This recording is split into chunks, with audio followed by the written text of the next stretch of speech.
Hello friends, मैं हूँ advocate माया मतकोरिया। आज मैं बताऊंगी कि आपसी सहमति से तलाक कैसे होता है और क्या क्या उसमें नियम होते हैं। भारत में हिंदू विवाह अधिनियम 1955 की धारा 13B या विशेष विवाह अधिनियम के तहत यह शासित होता है। इसमें पति पत्नी अपनी मर्जी से अलग होते हैं और बच्चों की कस्टडी, संपत्ति के बंटवारे व गुजारे भत्ते पर आपसी सहमति करते हैं। इसमें मुख्य 3 नियम हैं इस तरह से कि अलग रहना है तो रीज़न बताना पड़ेगा। याचिका दायर करने से पहले पति पत्नी को कम से कम 1 वर्ष या उससे अधिक समय तक अलग रहना अनिवार्य है। यदि नॉर्मली जैसे पति पत्नी में नहीं बन रही है किसी कारणवश, वो दोनों हो सकता है नौकरी में हो, बाहर अलग अलग है, और एक की प्राइवेट नौकरी है, एक की सरकारी है, और दोनों का एक स्थान पर नहीं मिल पा रहा है, बच्चे हैं, मैनेज नहीं हो पा रहा है, और लगभग 1 साल से ज़्यादा हो गया वो अलग रह रहे हैं, तो कम से कम 1 साल अलग रहना अनिवार्य होता है। लेकिन 1 साल से ज़्यादा हो गया वो अलग रह रहे हैं और बच्चे भी मैनेज नहीं कर पा रहे हैं, बहुत सी समस्याएं हो रही हैं, तो दोनों समझदार हैं और चूँकि शादी जैसे पवित्र रिश्ते में सामंजस्य नहीं बना पा रहे हैं और आगे चलकर कुछ और बड़े विवाद हो, तो इस वजह से कई लोग आपसी सहमति करके तलाक ले लेते हैं। तो उसके लिए कोर्ट में दोनों क्या करते हैं कि आपसी सहमति से अगर तलाक चाहिए तो दोनों पक्षों की आपसी सहमति होनी चाहिए कि वे एक साथ नहीं रह सकते और स्वेच्छा से विवाह समाप्त करना चाहते हैं। दबाव किसी का नहीं रहता उसमें, दबाव मुक्ति सहमति किसी भी प्रकार के दबाव, धोखाधड़ी या ज़बरदस्ती के बिना होना चाहिए। ऐसा नहीं कि लड़की को उसके घर वाले या किसी और वजह से उसने दबाव है तो इस वजह से वो आपसी सहमति से तलाक लेने के लिए उस पर कोई दबाव डाला जा रहा है, ये नहीं होना चाहिए। इसीलिए इन सब चीज़ों को कोर्ट देखता है। तो इसकी प्रक्रिया क्या है, देखिए, संयुक्त जो याचिका दोनों पक्षों के द्वारा वकील के माध्यम से परिवार न्यायालय में एक संयुक्त याचिका दायर करनी पड़ती है। प्रथम प्रस्ताव यानी इसे फर्स्ट मोशन कहते हैं कि न्यायालय में दोनों पक्षों के बयान दर्ज किए जाते हैं। कूलिंग ऑफ पीरियड, ये क्या होता है? बयानों के बाद अदालत सुलह के लिए आम तौर पर 6 महीने का समय देती है। हालांकि विशेष परिस्थितियों में सुप्रीम कोर्ट के दिशा निर्देशों के तहत इस अवधि को माफ़ भी किया जा सकता है, कि ज़रूरी नहीं कि इसमें 6 महीने का समय हो। अगर सुप्रीम कोर्ट का जो आदेश है उसके तहत भी इसको कम किया जा सकता है, माफ़ किया जा सकता है। तो दूसरा प्रस्ताव है 6 महीने की अवधि पूरी होने के बाद या माफ़ी मिलने के बाद दोनों पक्षों को एक फिर से अदालत में पेश होकर अंतिम सुनवाई के लिए अर्जी देनी पड़ती है। अर्जी इस बात की कि भाई हमें 6 महीने हो गया, काउंसलिंग हो रही थी या जो भी होता, हम अब साथ में नहीं रहना चाहते, तो फिर से उन्हें एप्लीकेशन देनी पड़ती है, अर्जी देनी पड़ती है। तलाक की डिक्री, यदि न्यायालय संतुष्ट होते हैं तो वे तलाक का अंतिम आदेश पारित कर देते हैं।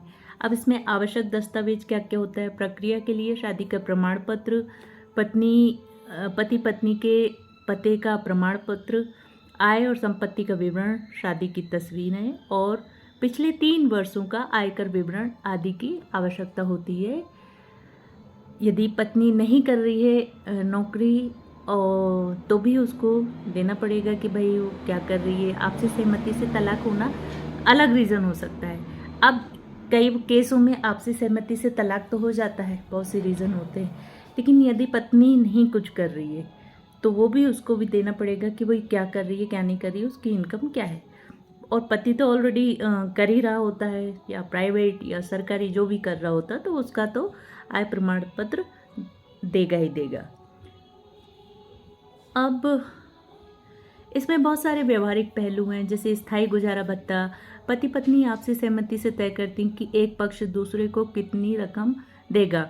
एक मुश्त या मासिक हो सकती है, कोई भी पक्ष गुजारा भत्ता का अधिकार छोड़ सकता है। अब आपसी सहमति से गुजारा भत्ता की बात अलग होती है कि भाई अगर आपसी सहमति से तो हो रहा है लेकिन पत्नी को भी कुछ नहीं कर रही है, उसको पति गुजारा भत्ता देगा। कई केसों में देखने मिला है कि पत्नी नौकरी कर रही है, पति कुछ नहीं कर रहा है, तो पत्नी को भी गुजारा भत्ता देने का आदेश कोर्ट दे सकती है। बच्चों की कस्टडी क्या होती है? बच्चों की कस्टडी जिसके पास रहेगी ये पहले से तय होगा। आमतौर पर जॉइंट कस्टडी या एक के पास कस्टडी और दूसरे को मिलने का समय दिया जाता है। बच्चों की पढ़ाई परवरिश का खर्च कौन उठाएगा, यह भी लिखित में कोर्ट द्वारा तय किया जाता है। कहने का तात्पर्य कि अगर पत्नी सक्षम है और उनके बच्चे हैं तो कोर्ट कह सकती है कि भाई बच्चों की कस्टडी पत्नी के पास रहेगी और पति को मिलने का हर महीने में या वीक में एक बार, सप्ताह में एक बार मिलने का समय रहेगा, संडे के संडे। इस तरह से टाइम दे दिया जाता है। स्त्री धन और संपत्ति का बंटवारा। शादी में मिले उपहार, गहने स्त्री का धन होता है, वो स्त्री धन होता है। और संयुक्त संपत्ति, यदि पति पत्नी जब दोनों साथ रह रहे थे और दोनों ने मिलकर संपत्ति बनाई है तो वो जॉइंट संपत्ति कहलाती है, जॉइंट प्रॉपर्टी कहलाती है। आपस में बांटा जाएगा, इसका पूरा विवरण भी याचिका में लिखा जाएगा। अदालत के अंदर की प्रक्रिया क्या होती है? देखिए, एक तो होता है मीडिएशन या मध्यस्थता। याचिका दायर करने के बाद अदालत अक्सर दोनों पक्षों को काउंसलिंग या मीडिएशन सेंटर भेजती है। इसका उद्देश्य यह देखना होता है कि क्या शादी बचाने की कोई गुंजाइश है, क्योंकि कोर्ट भी नहीं चाहता कि तलाक हो। शपथ पत्र। अब दोनों पक्षों को अदालत में झूठी गवाही ना देने का शपथ पत्र देना होता है। इसमें यह भी घोषित करना होता है कि वे अपनी मर्जी से अलग हो रहे हैं और आपसी कोई मिली भगत नहीं है। कई मामलों में क्या होता है, ऐसा पाया गया है कि कई तरह के, कभी टैक्स बचाने के लिए, कभी इस तरह से वो आपसी सहमति से तलाक ले लेते हैं, लेकिन उसका रीज़न, और महिला को एक मुश्त एलिमनी दे दिया जाता है जिससे कि पुरुष की जो इनकम है उस पर टैक्स कम लगे। तो इस तरह से बहुत से होते हैं मामले होते हैं, इसलिए एक शपथ पत्र दोनों को देना जरूरी होता है। समझौता में सभी शर्तों को एक MOU यानी मेमोरेंडम ऑफ अंडरस्टैंडिंग पर साइन करके अदालत में जमा किया जाता है। अदालत इसी समझौते के आधार पर फैसला सुनाता है। बहुत से इसमें बीच में ऐसा नहीं है कि समझौता शादी तलाक पर ही रुके। अगर किसी कारणवश 6 महीने हो गया है, उन दोनों को वापस रहना है तो वापस ले सकते हैं आवेदन, तलाक नहीं होगा। याचिका वापस लेना। कूलिंग ऑफ पीरियड 6 महीने के दौरान कोई भी एक पक्ष अदालत में आकर अपनी सहमति से वापस ले सकता है। ऐसी स्थिति में सहमति से तलाक की याचिका खारिज हो जाती है। यानी दोनों में से अगर पत्नी बोल रही है नहीं मुझे तलाक नहीं लेना, या पति बोल रहा है मुझे तलाक नहीं लेना, तो फिर ये वाली याचिका खारिज हो जाएगी। फिर यदि जिसे सीरियसली तलाक लेना है, फिर वो पर्टिकुलर एक पक्षीय तलाक के लिए अलग से याचिका दायर करता है। Court fees. यह प्रक्रिया सामान्य विवाद तलाक की तुलना में बहुत सस्ती और तेज होती है। सरकारी कोर्ट फीस बेहद मामूली होती है। मुख्य खर्च वकीलों की फीस का होता है।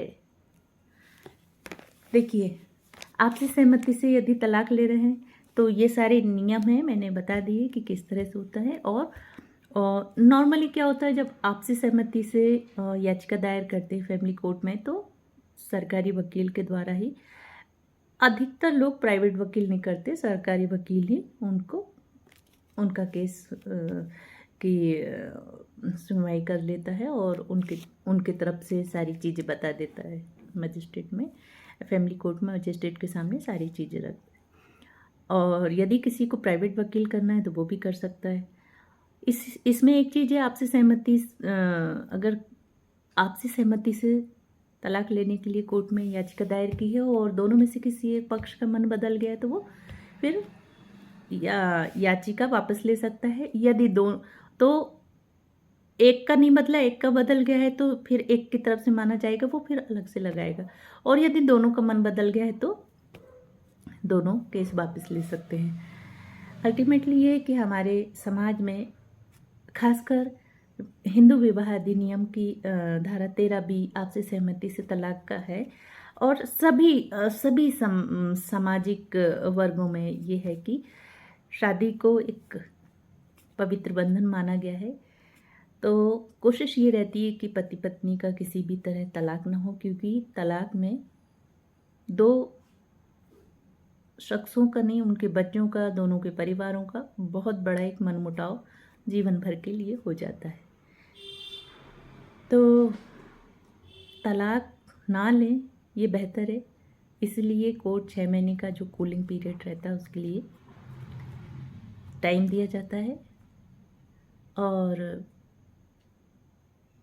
सामान्यतः लोग 6 महीने में ही समझ जाते हैं कि तलाक नहीं लेना चाहिए, लेकिन अधिकतर लोग 6 महीने के बाद भी नहीं समझ पाते और फिर कोर्ट में तलाक ले लेते हैं। ये हो गया म्यूचुअल कंसेंट या आपसी समझौते से तलाक लेना।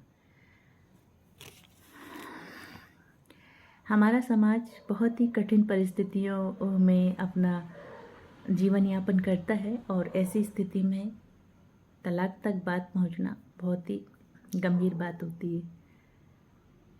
लेकिन मेरी ये इच्छा है किसी का तलाक ना हो। कोशिश करें कि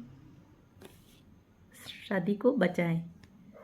और एक दिन का काम नहीं है, जीवन भर का। एक दूसरे को समझने के लिए पूरा जीवन लग जाता है। तो आज के लिए इतना ही। मेरी दूर की एक फ्रेंड थी, उन्होंने मेरे से ये पूछा था कि हम आपसे सहमति से तलाक लेना चाहते हैं। तो मैंने उन्हें बताया भी और उसी टॉपिक पर आज मैंने सोचा कि वीडियो बनाया जाए, जो आप सबको एक सामान्य जानकारी के लिए। और यदि मेरा वीडियो अच्छा लगा हो तो प्लीज़ फॉलो कीजिए, लाइक कीजिए, कमेंट कीजिए, प्रश्न पूछिए। मैं कोशिश करूँगी कि आपके प्रश्नों का उत्तर दे पाऊँ। धन्यवाद।